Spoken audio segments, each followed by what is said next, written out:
The Galactic Assembly fell silent as humanity walked out in rage.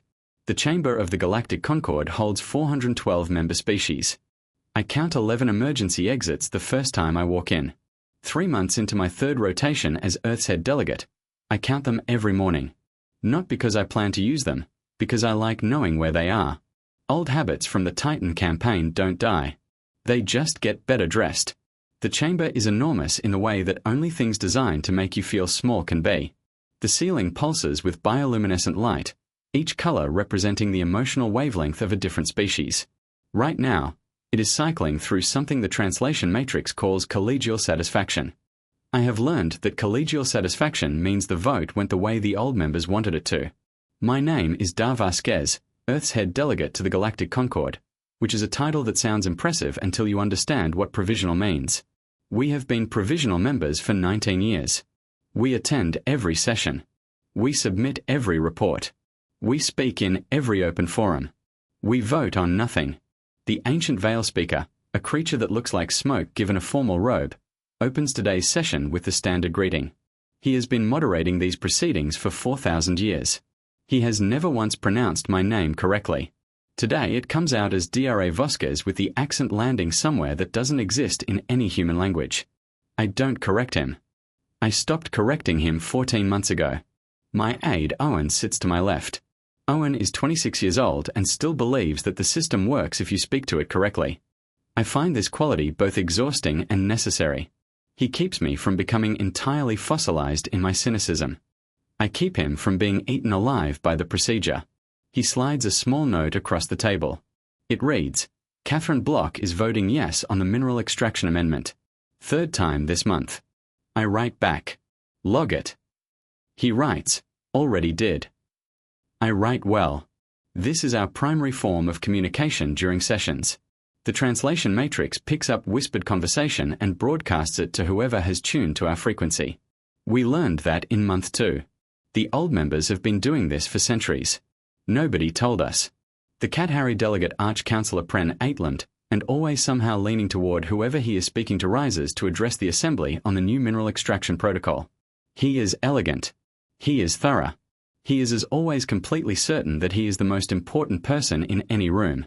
He pauses at one point and looks toward the human delegation.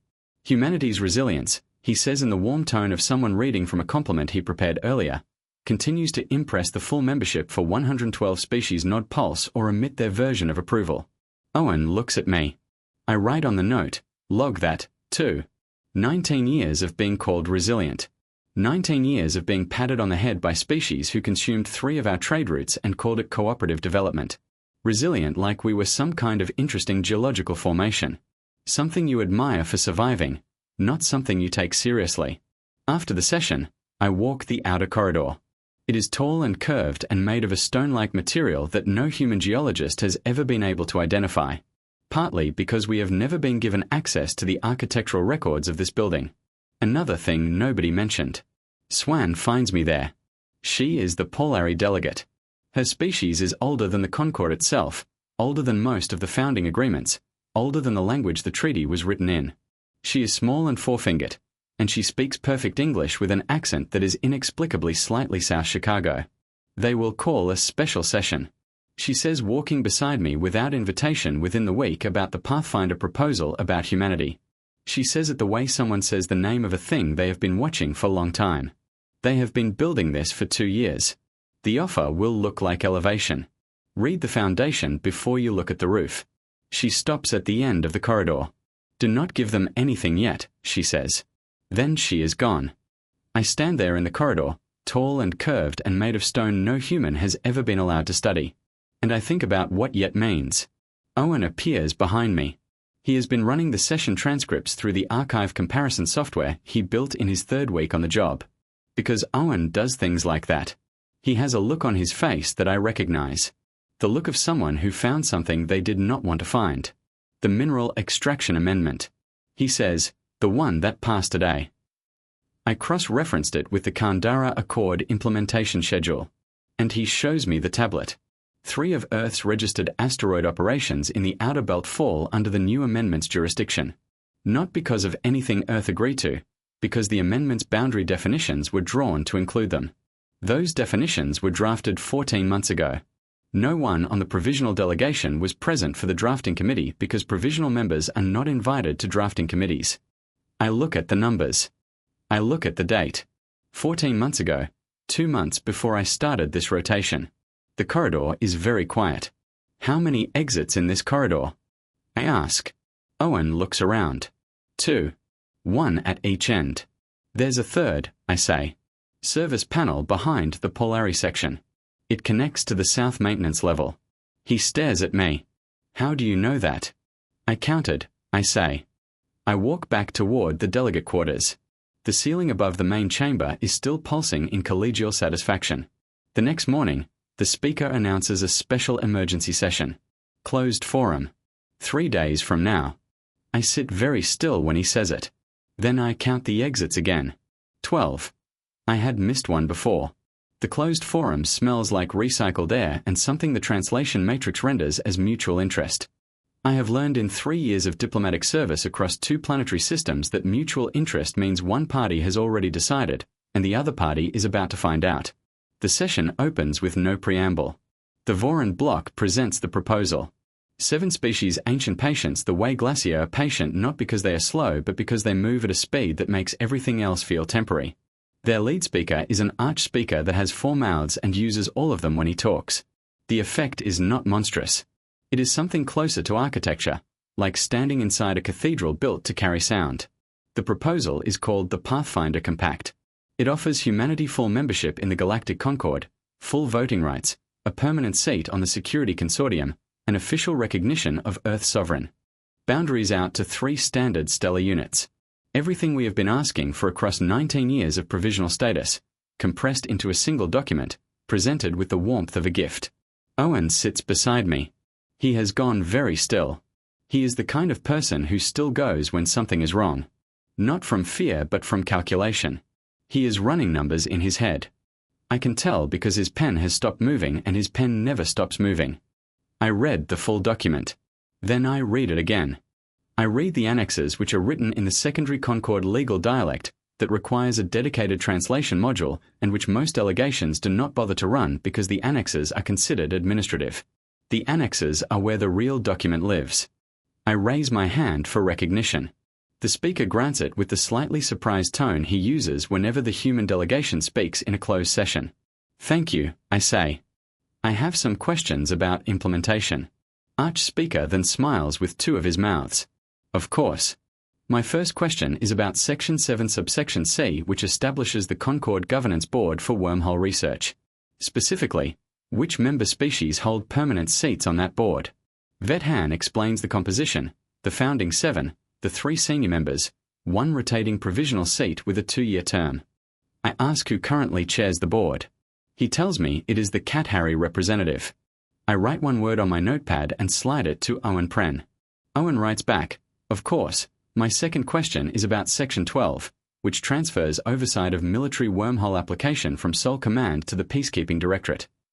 Vethan explains that this is standard for full members. Integration of military infrastructure into the Concord framework ensures collective security.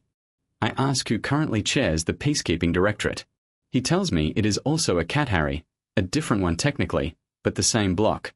My third question is about Section 19, which allows for the suspension of full member status in cases of procedural non-compliance as defined by a 2/3 vote of the Security Consortium. I ask what the current composition of the Security Consortium is. He tells me 9 permanent members. 5 of them are Voran block. I thank him and sit down. Owen's pen starts moving again. He is logging every answer. He has been logging everything since his first week. The archive is now over 4,000 entries. When he asked me once why we bother since provisional members cannot initiate formal complaints, I told him we were not building a complaint. We were building a record. Records are patient things.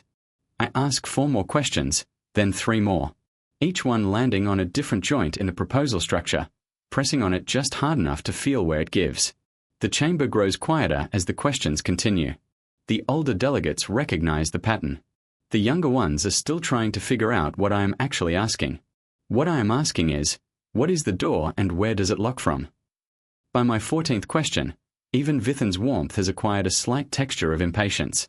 He assures me that humanity's security concerns are understandable given their relative youth in the interstellar community. Owen slides me a note. He called us young again. I write back, log it. Then the vote happens. It passed 398 to 14. The 14 no votes come from every species currently holding provisional status. The full members vote yes. Every single one, including Swan. I watch her hand press the affirmative panel. Steady. No hesitation. No glance across the chamber. The ceiling pulses gold. Arch-Speaker Vethan congratulates humanity on its elevation. I place my delegate's tablet face down on the table. Not loudly, not dramatically, just face down. The way you put something away when you are done with it. Owen is watching me. Get me a secure channel to Geneva. I say. He opens it without asking anything else. That is why Owen is good at this job. I speak to the Prime Delegate for 11 minutes. I walk through every question, every answer, every annex. I walk through what the Pathfinder Compact gives and what it permanently removes. I am precise. I do not editorialize. The facts do not need help. At the end, the Prime Delegate says, "What do you recommend?" I say, "That is not my call." He is quiet for 3 seconds. Then he says, "Then it is ours." I wait. Earth says, "No." 1 word. Transmitted in standard Concord diplomatic protocol on 7 encrypted frequencies filed simultaneously across every assembly bureaucratic channel within the hour. No, I sit in the closed forum chamber after the session ends. The other delegations have gone. The ceiling has stopped pulsing.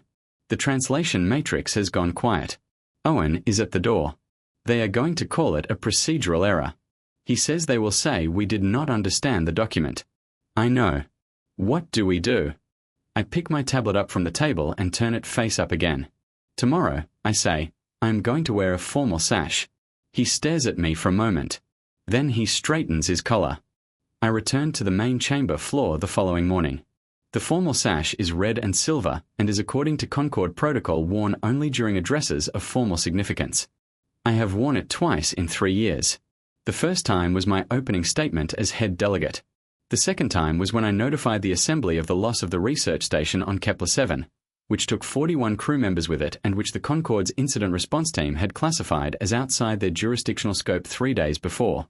Today is the third time. Owen walks 2 steps behind me. Standard protocol puts the aide to the left.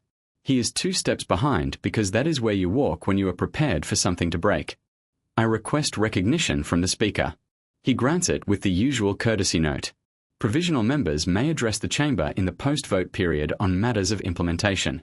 A small permission, a leash length of rope. I take it and I pull. I do not begin with a greeting. I do not begin with a statement of purpose. I begin with a number.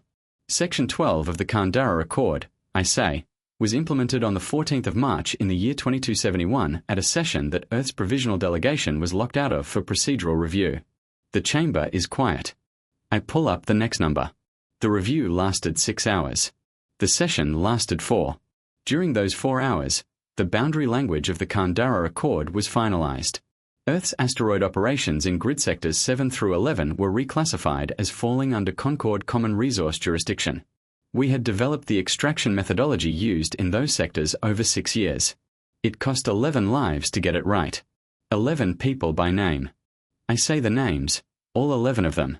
The chamber does not know what to do with names.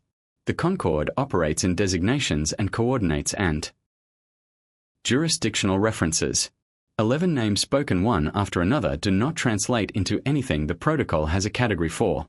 Good. I move to the next one. The Sethmere exclusion of 2271. 40 light-years of human colony space reallocated to Voron trade routes during a border dispute arbitration. Earth's delegation filed 4 formal objection notices. All 4 were received, processed, and archived. None of them were placed on the arbitration agenda.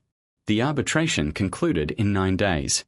The reallocation has been in effect for 15 years. Ethan shifts in his seat. One of his 4 mouths closes. I move to the next one. The Cooperative Development Summit of 2279. Earth shared its wormhole research framework with the full membership as a gesture of scientific partnership. 48 hours later, that framework was reclassified as Concord Common Knowledge under Article 34 of the Science Cooperation Charter. Earth received no compensation, no credit in the formal record.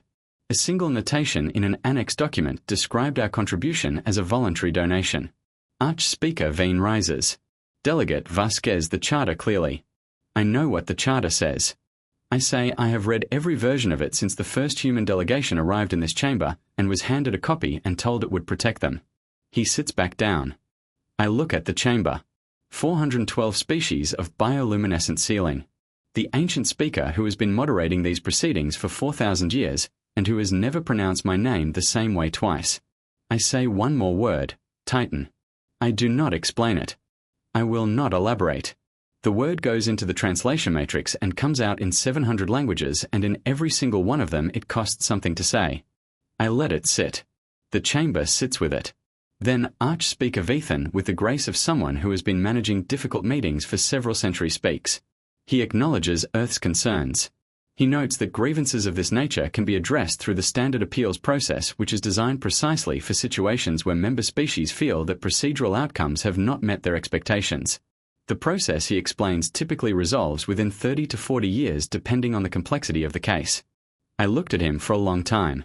30 years, I say. The process is thorough. I have a daughter. I say she is 22. Her name is Nenana. She is studying environmental engineering at the University of Edinburgh. She wanted to come to this session. I told her the sessions are long and procedural and mostly not worth the travel. I said that to protect her from this room. I understand now that I was also protecting myself from her watching it. She will be 52, I say, before an appeal could be heard. The chamber is completely silent. 412 species incomplete. Unanimous silence. This is not a response. They have a category for either. I reach into my jacket. The provisional membership seal is a physical object. Engraved titanium 23 centimeters across, heavier than it looks. When humanity came to its first assembly session 19 years ago, it insisted on physical seals. Every other species thought this was charmingly archaic. They used digital registration, quantum-encoded credentials. They thought our insistence on something you could hold in your hand was sweet.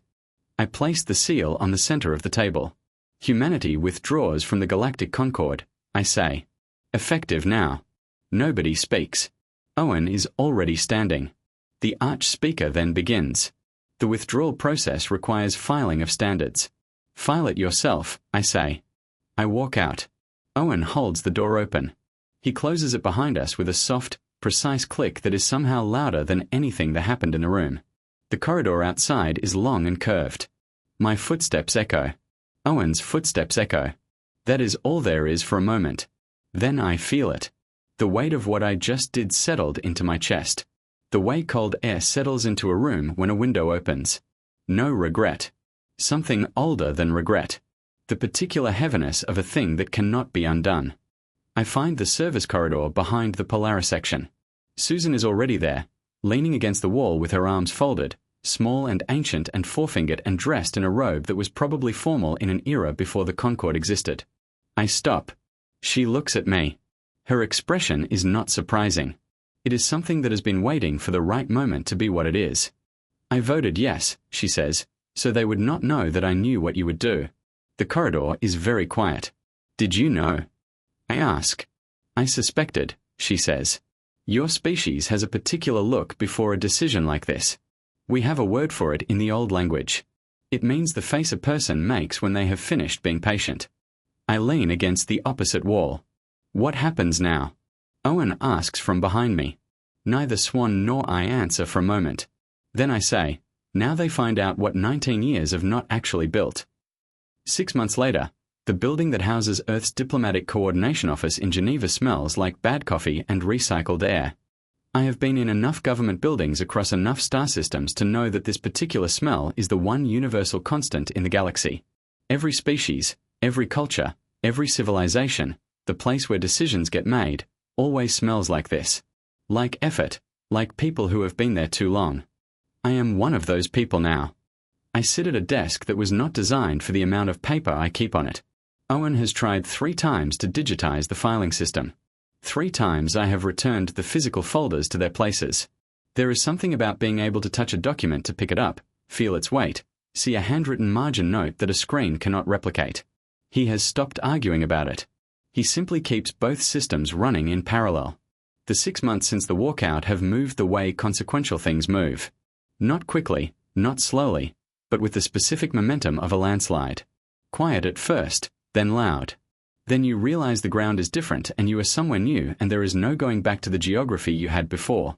Earth's formal withdrawal from the Galactic Concord was processed eventually through the Standard Administrative Office. It took 11 days for them to locate the correct forms. It took another 4 days for them to confirm that yes, the withdrawal was valid under the original founding charter because the founding charter was written by species who could not imagine a member ever wanting to leave and so had not made the process difficult. This was the first structural surprise. The second was the wormhole research. Earth's wormhole framework, the one reclassified as Concord Common Knowledge 48 hours after we shared it, was, as it turned out, only half of what we had. The framework we shared was the architectural skeleton. The living tissue of it, the actual navigational computation that made the skeleton work had never left Earth servers. We shared the door. We kept the key. The Concord's physics team spent 3 weeks discovering this. Their formal inquiry requesting access to the remaining research under Article 34, the same Article 34 that had absorbed our work in the first place, arrived on Owen's desk in week 4. Owen flagged it to Geneva. Geneva flagged it to the Earth Legal Coordination Office. The Earth Legal Coordination Office noted that Article 34 applies exclusively to Concord member species, and that Earth was no longer a member species, and that consequently Article 34 had no jurisdictional reach over Earth's research at all. The inquiry was returned politely unanswered.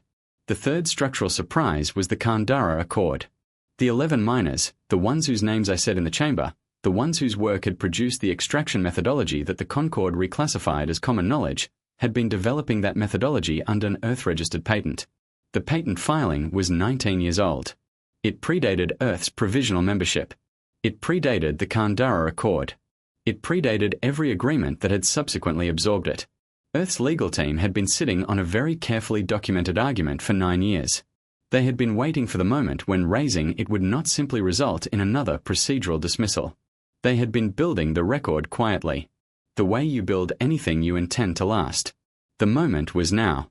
41 Concord member species currently operating asteroid extraction programs using Kandara methodology received a formal notification. The notification explained the patent history. The notification explained the royalty structure. The notification explained that as Earth was no longer subject to the Concord's common knowledge reclassification, the original patent was fully restored retroactively. Back to the date of first use, Owen told me about the Kethri response when I came in that morning. He set a cup of coffee on my desk and said, "Arch-Councillor Perrin is requesting a conversation." I said, "Log the request. That is all. Log it and put a date on it." He did. The fourth thing that happened in the 6 months was not something that showed up in a legal document or a diplomatic communication. It showed up in a transmission from Laura, who coordinates civilian support services at the Kandara 7 colony.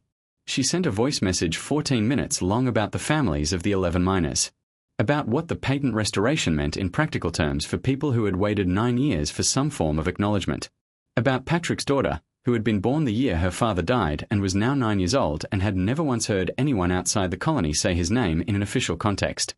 I listened to the whole message. Then I sat for a while without moving. The victories are real. The legal outcomes are real and they matter, and they are the product of 19 years of careful, deliberate, exhausting work. But the thing about hard outcomes is that they do not clean up after themselves. The 11 names I said in the chamber are still 11 names. The colony is still there. Laura is still coordinating. Patrick's daughter is still 9. The record is satisfied. The people are ongoing. Owen knocked on the doorframe at some point. He has a sense for when I have gone somewhere difficult in my own head. The Voran wanted a meeting, he said. I looked up. Not a session, not a forum, a meeting. Then himself. I thought about it for a moment. Schedule it, I said. The meeting took place on a neutral communications channel encrypted on both ends. Vethan appeared on screen with all 4 of his mouths arranged in a diplomatic expression, the one that says, "I am about to be generous, and I would like you to appreciate it." He offered modified terms, an adjusted version of the Pathfinder Compact, co-governance of the wormhole research rather than full transfer, an independent review of the Kandara royalty structure, a revised security consortium composition with broader provisional representation. He spoke for 9 minutes. The offer was genuinely better than the original. I let him finish. Do you know? I said, why has humanity survived 3 extinction-level events in the last 400 years? He said that humanity's remarkable resilience. No, I said that is not why he waited. We survived. I said because every time something tried to end us, we got angry enough to get creative. We did not sit down and negotiate with the thing that was ending us. We built something new. He was quiet. What we are building, I said, is not something you can modify. You can observe it. You can request partnership later when the terms are ours to set. But the conversation we are having right now with me explaining to you why your offer is too small and too late. That is the last of this kind we will have. I ended the call. Owen was in the doorway. He said, was that the right move?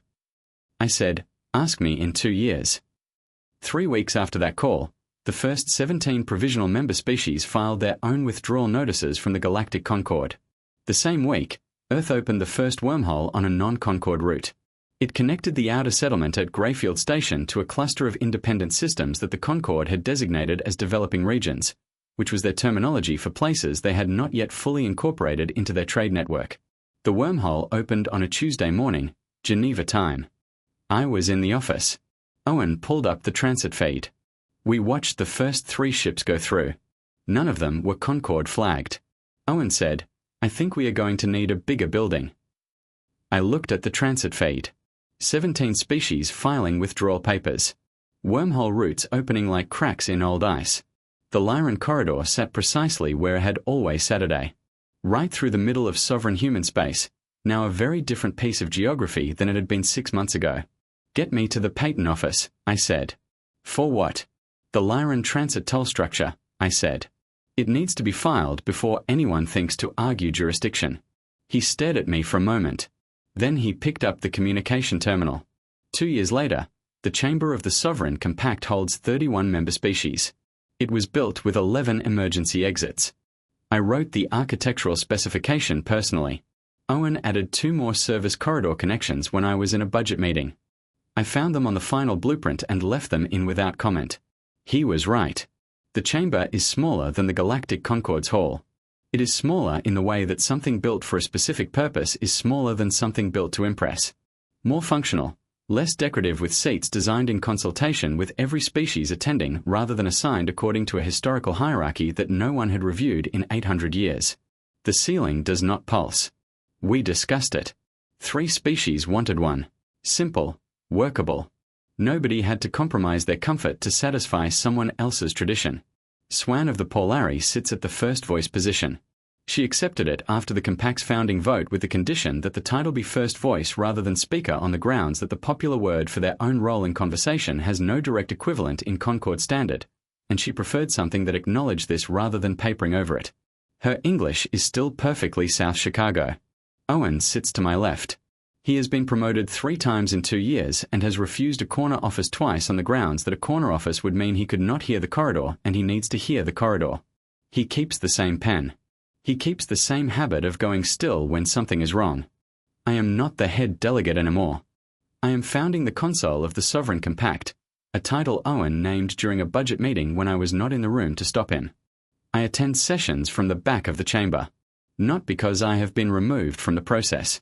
I remain very much in the process, but because leadership that stands at the front of every room teaches the room to wait for it. I prefer rooms that move on their own. The Galactic Concord has sent an observer. Her name is Lena Marsh, and she is young and precise, and she has done her preparation thoroughly. I can tell because she has read the secondary annexes of the Compact Charter. She referenced them correctly in her preliminary communications, which is not something you do by accident. She is not Vethan. She is not playing the same game he played. I find this both encouraging and something I need to watch carefully. She has come with a formal request that the Sovereign Compact recognize the existing Concord territorial agreements in the Lyran corridor as established under the Interstellar Navigation Accord of the previous century. Swan grants her the floor. Lena Marsh presents the case cleanly. She does not over-argue it. She lays out the historical agreements, the navigational dependencies, the practical disruption that has occurred over 2 years of uncertain jurisdiction. And she makes a reasonable case that clarity benefits everyone. She is right that clarity benefits everyone. She is making the wrong argument about where the clarity should come from. I raise my hand from the back of the chamber. Swan sees it. The founding council, she says. I do not go to the floor podium. I stay where I am. We recognize every agreement that humanity signed. I say. Lena Marsh nods. We do not recognize the worlds. You can see the Lyran corridor without equipment. A smear of brightness across the dark, dense with transit ships. 2 years ago, those ships were almost entirely Concord flagged. Now, the count runs roughly even. 31 member species, 17 of them former Concord provisionals, all of them moving goods and people and ideas through routes that were not accessible to them before. Owen stands beside me with 2 cups of the bad coffee that every government building makes. He hands me one. 31 member species, he says. We had 9 when we opened the first wormhole. I know. Where do you think we end up? He asks. I hold the cup. I think about Nina, who called me last week from Edinburgh to tell me about an atmospheric restoration technique she is developing that could cut the recovery timeline for a stripped moon from 400 years to 60. I told her it was extraordinary work. She said you are not even going to ask about the methodology. I said tell me the methodology. She did for 47 minutes. I understood maybe a third of it. I told her so. She said that is fine. You understand the part that matters. I asked her which part that was. She said that 60 years is within a human lifetime. That someone could see the beginning and the end of the recovery. That it would mean something personal to someone alive right now. I think about Patrick's daughter who is 11 now and who knows her father's name is in a diplomatic record which is not the same as having a father but is also not nothing. Laura sends me updates when she can. The colony has a new water reclamation system that came partly from a trade agreement with one of the compact new members. Things move. I think about Swan, who voted yes in a closed forum 2 years ago, so the Concord would not suspect she had already read the ground beneath the offer and decided which side of the chain she wanted to be on. I think about the 13 exits in this building, 2 of which Owen put in quietly and correctly. I think I say that in 10 years the Concord will apply for observer status with the compact. Owen is quiet for a moment and we will grant it, he asks. We will consider it, I say on terms that we write. In a room where all parties were present for the writing. He drinks his coffee. Below us, a wormhole opens in the Greyfield corridor. A ship comes through, then another, then 3 more in close sequence. The transit feed on the deck small display shows compact registry numbers, route origins from 4 different systems, cargo manifests that read like a list of things people actually need. Food processing components, medical equipment, atmospheric testing instruments, structural materials for a colony that is 12 years into its 2nd decade of existence. Ordinary things moving between places that are talking to each other now. We need to schedule the Lyran framework drafting session. I say, I know. Owen says, I already started the invitation list. Of course he did. I look out at the corridor. All that light, all those ships, the whole unglamorous, complicated, ongoing work of building something that outlasts the people who started it. I stop counting exits. I already know where they all are.